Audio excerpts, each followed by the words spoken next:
સફળતાના સોનેરી સૂત્રો. મનની સ્વસ્થ કિતાબ ક્ષમા. મૈત્રી.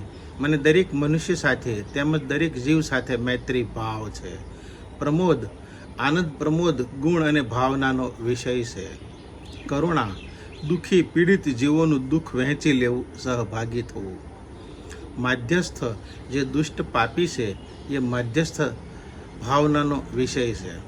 મિચ્છામી દુક્કડમ.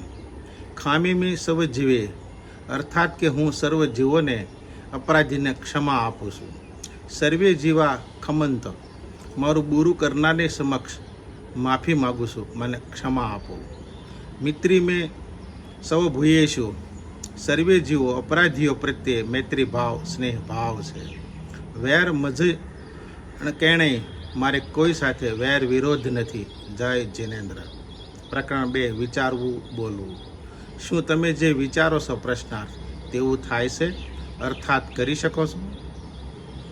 જેવું તમે બોલો છો પ્રશ્નાર્થ તેવું થાય છે, અર્થાત કરી બતાવો છો?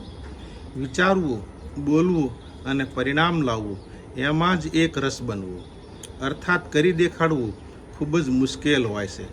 તેમ છતાં સબળ પ્રયાસ, સખત મહેનત અને સતત જાગૃતિ રાખવી, અર્થાત ભાગ્ય બળે તમે કંઈક કરી શકો છો, કંઈક બની શકો છો. અર્થાત તમે જે સ્થિતિમાં છો તે સ્થિતિ લોકોનું સપનું હોય છે. પ્રકરણ 3. ગુણગ્રાહી બનો. સુવિચારો, સદવિચારોને ગ્રહણ કરવા જોઈએ, અર્થાત ગુણગ્રાહી બનવું જોઈએ. ગુલાબના ફૂલને સૂંઘવાનું હોય, ખુશ્બુ લેવાની હોય, ગુલાબની પાંખડીઓ ગણવાની ન હોય. અસ્તુ. વિનુ સુતરિયાના ઝાઝા એથી. જય શ્રી સચ્ચિદાનંદ.